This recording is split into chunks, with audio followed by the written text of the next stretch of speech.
There's this Chinese story about a bamboo tree. When you plant a bamboo seed, you have to water it every single day. And for 5 years, nothing happens. At least nothing that you can see above the ground. People probably start looking at you like you've lost your mind, looking after a patch of dirt day after day. But then in the fifth year, something magical happens. The bamboo shoots up 90 feet in just 6 weeks. Was that bamboo doing nothing for all those years? Of course not. It was building an intricate root system that was strong enough to support this explosive growth. Your first 90 days in your new role, whether it's a new job, a new project, or it's a new client, that's your bamboo season.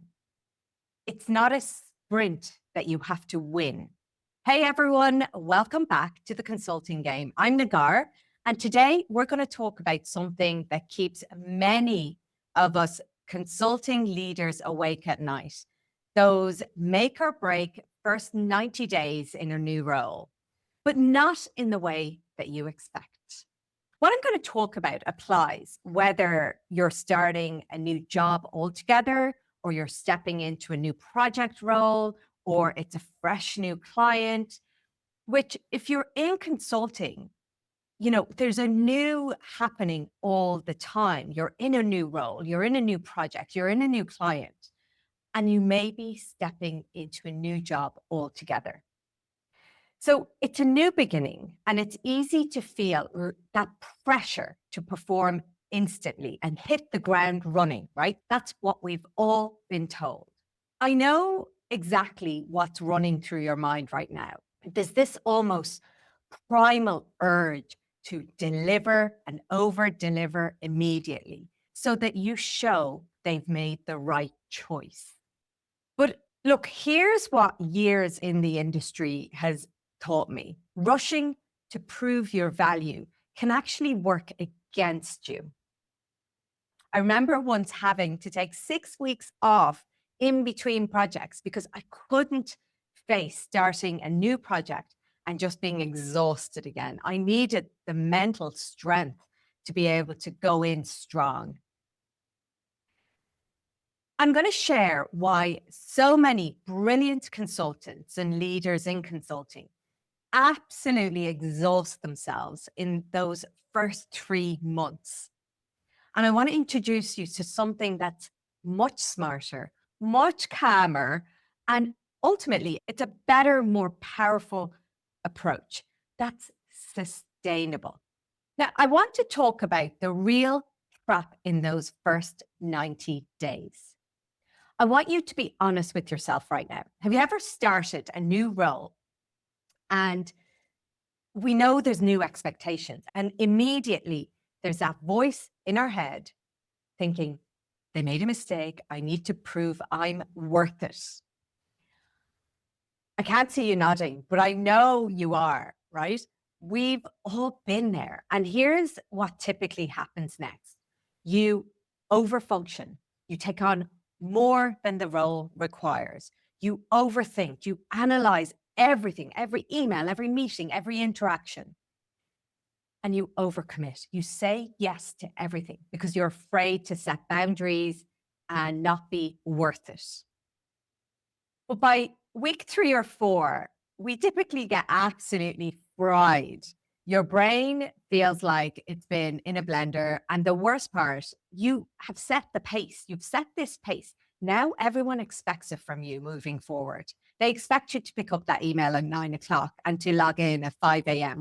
I recently worked with a senior client who moved from industry into consulting. Let's call him Paddy, right? Because I live in Ireland and there's loads of them around. So Paddy landed this amazing opportunity with a massive consulting firm.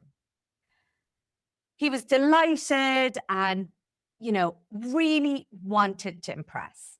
Within days, he was working late at night, starting early, trying to get up to speed, figuring out all the madness that is consulting sometimes.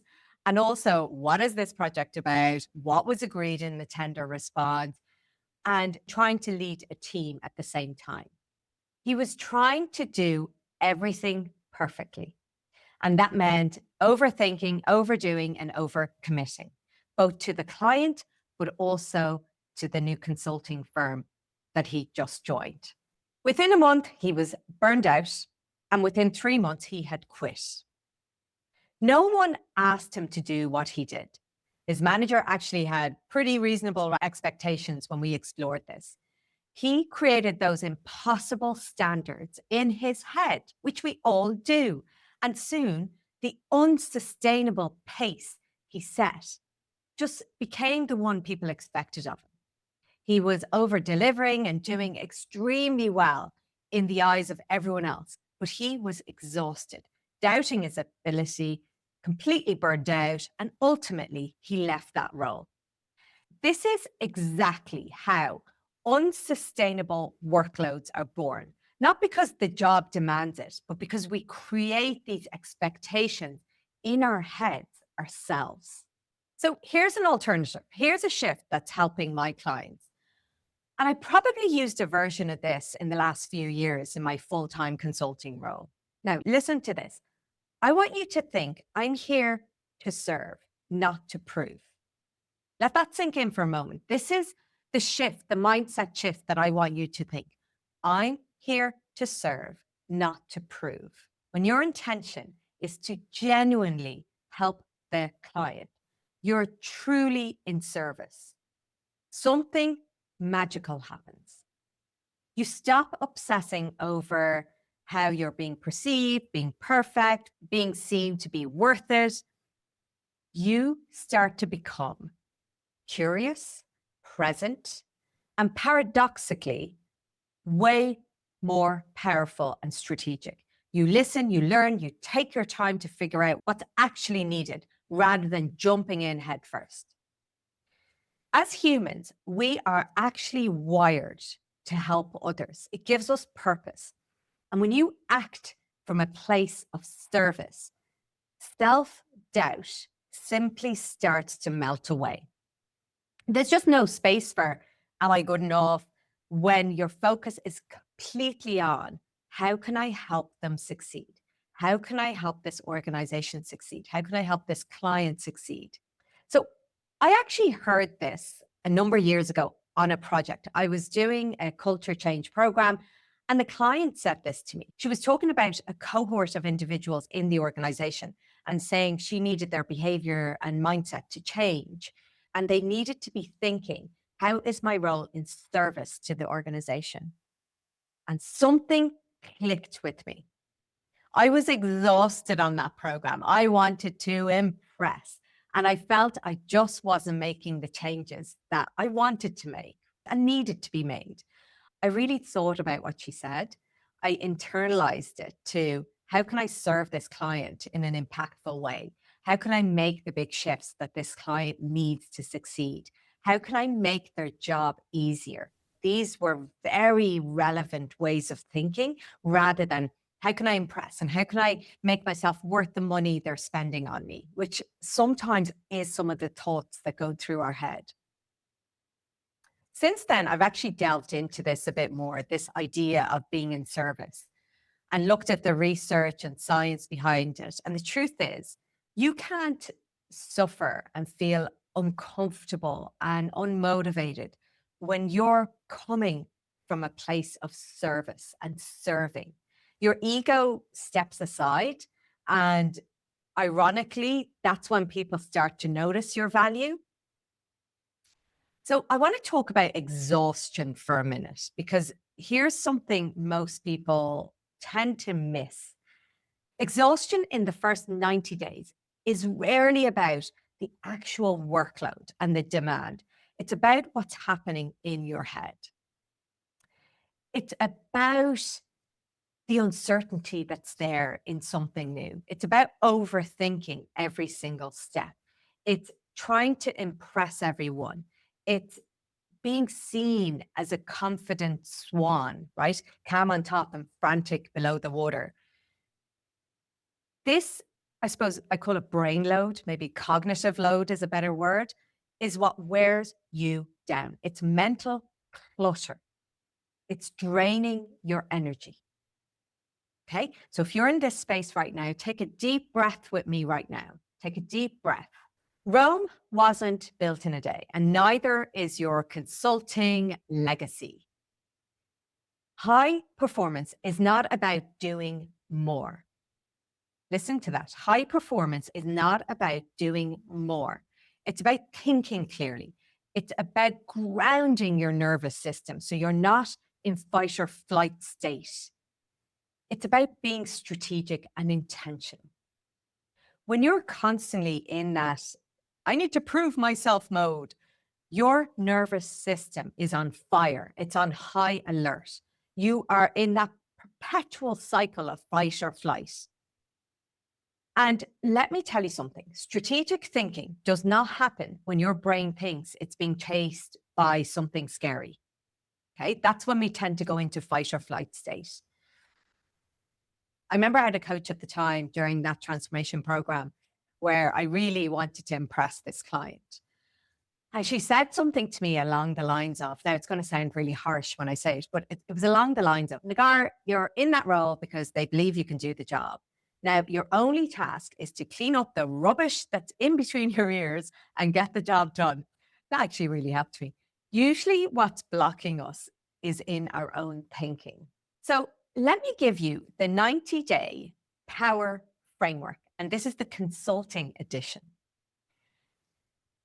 So let's break it down practically, because in consulting, you're often starting over. New project, new client, new role, and you might actually be starting a new role in a new company, but there's always a new in consulting. The expectations are always, or feel like they're sky high, but the requirements and how is often really unclear. This framework works whether you're walking into a new client site, taking over a complex work stream, or stepping into a bigger role or even a new job. And yes, the timelines can flex depending on your project timeline, but typically this rhythm holds, okay? So the first phase, week 1 to 4, is the learning and listening phase. In anything new, you need to earn your intel, is what I call it. Your goal here is to understand the system before you touch it. This is where I see so many consultants at all levels, right? From analyst, consultant, associate, right up to director. This is where we mess up. We fix before we listen.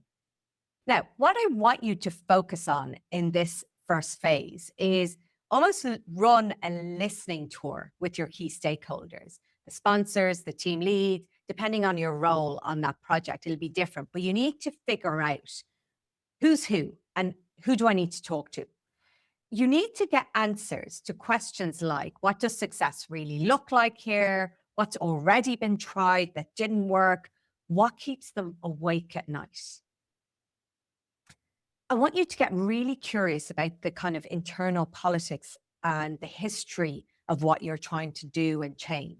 Not everything is in the decks and tender responses. And what I don't want you to do in this first learning phase, this intel phase, is to rush to build some slides and make changes. That's where you make mistakes. The thing I want you to keep telling yourself at the start of anything new is you're not here to impress. You're here to serve and deliver. And the best way to do that is proper understanding of what's happening. And that comes from deep listening, recognizing patterns, and doing a proper diagnosis. Now, phase 2, weeks 5 to 8, expectation setting and the contribution phase. So I want you to define the game you're playing here. Your goal is to align on priorities, deliverables, and ways of working. Before you burn yourself and your team out trying to over-deliver on assumptions, I want you to get clarity. Clarity now saves pain later.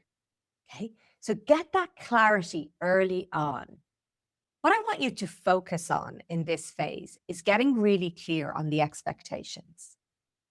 Okay, so talking to the client or your team lead, This is what I've heard. This is where I'm focusing. From previous experience, this is where I think we need to focus, but I would love to hear your thoughts. This isn't just polite. It positions you as thoughtful, strategic, and listening led. So you're co-creating with your client. Don't just nod at vague direction, right? Ask. Okay, present it and ask. It's this vagueness that's going to keep you awake at night because you think you're not delivering, but you're not sure exactly what you should be delivering and what success actually looks like. That's why this phase is really important. Agree the deliverables, agree the goals, agree the next steps, set the expectations, ask if you're not sure, and ensure that your understanding is shared. It's not assumed that this is what we're going to do.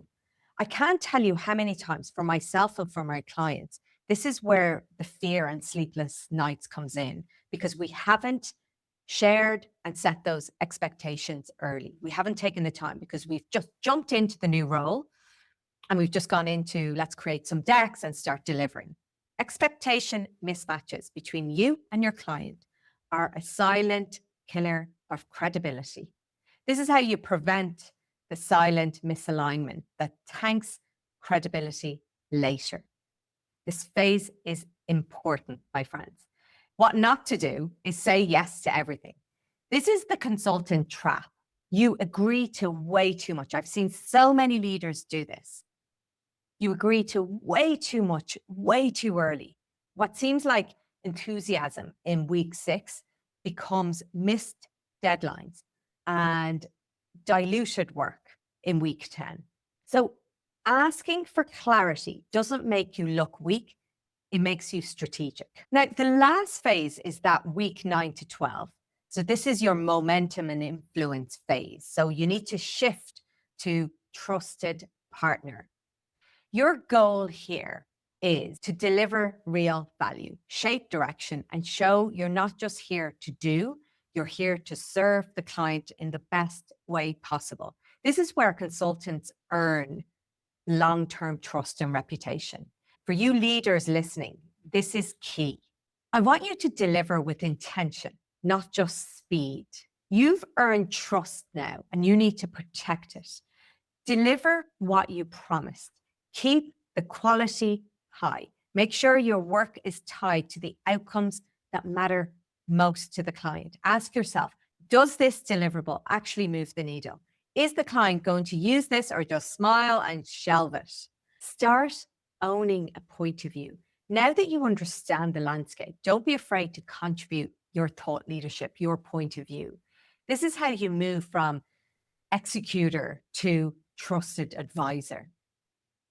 What I want you to do in this phase is do really good, high value work instead of trying to do more. The most respected consultants and leaders in this space don't just execute. They translate that complexity into clarity for the client. They speak less, but they say more. They earn trust by thinking with the client. Influence comes from insight, not output. Now, just a final note. I've given you some timelines in terms of 90 days. Now, I know that that's very dependent on your role and the project type and the milestones, but the principles hold, right? Start by understanding the context. Clarify before committing. Then show up and deliver value and serve. If you do nothing else today, do this. Take a couple of minutes and ask yourself, how can I be of service in this role to my client, whatever your role is? How can you be of service? How can I serve this client in the best way possible? It's simple, but it works because it shifts the focus from you and you impressing and you being valuable to how can I create value for my client? Remember the bamboo, 5 years. For 5 years, it looks like it's doing nothing.